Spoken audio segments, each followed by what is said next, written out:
ça m'y sort, d'où je viens. Moi les blancs ou les noirs, africains ou européens, dominants ou dominés, colons ou esclaves.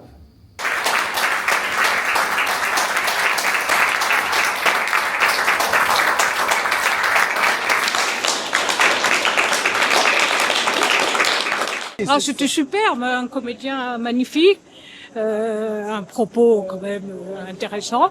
Ouais. Et voilà, que dire. Le fait que ça soit en créole, est-ce que ça vous a dérangé?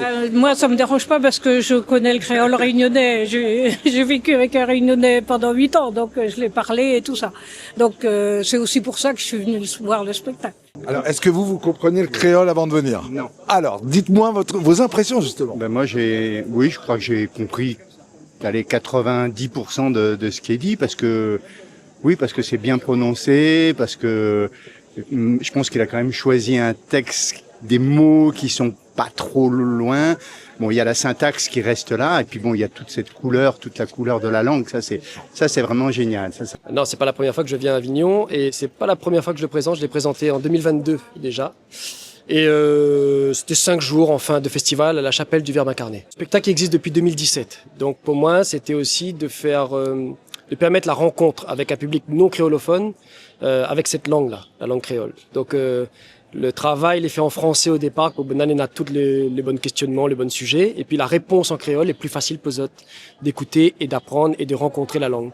Donc, comme ça, Benan aussi entend cette langue-là, et pour eux autres, la plupart du temps, là, les retours, c'est bizarre parce que nous comprend pas et en même temps nous comprend toutes, quoi. Comme si c'était une langue un peu cousine, un peu lointaine, que vous l'avez oubliée.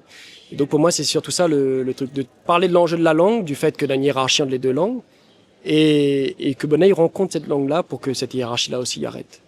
Et d'ailleurs, moi, dans les réactions que j'ai eues, il y en a qui parlaient pas du tout créole, et m'ont dit que c'était très accessible, qu'ils avaient compris.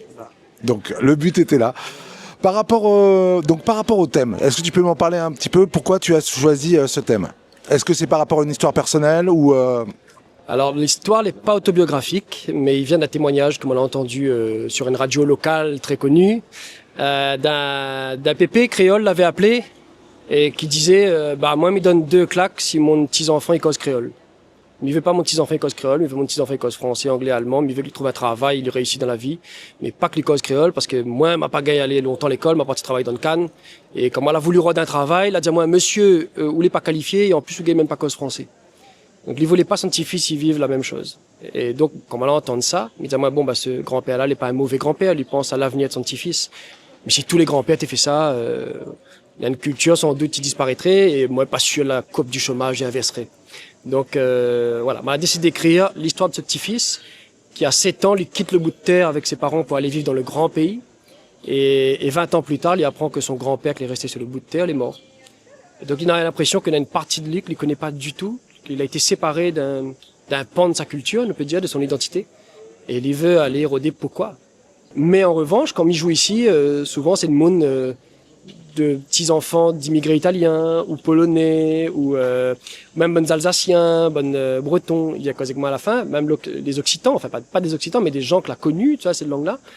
C'est mais nous en fait c'est le même bordel quoi, c'est le même truc, la crase, la pèse chienne pour faire montelotte et ils ont perdu ça et là visiblement on est en train d'essayer de vouloir retrouver ces langues régionales là, de faire revivre et mais il y a un côté universel quand même s'il parle de la Réunion et la France, il y a un côté universel, visiblement. il y avait Huguette Bello qui était présente à ton spectacle. Est-ce que tu t'y attendais?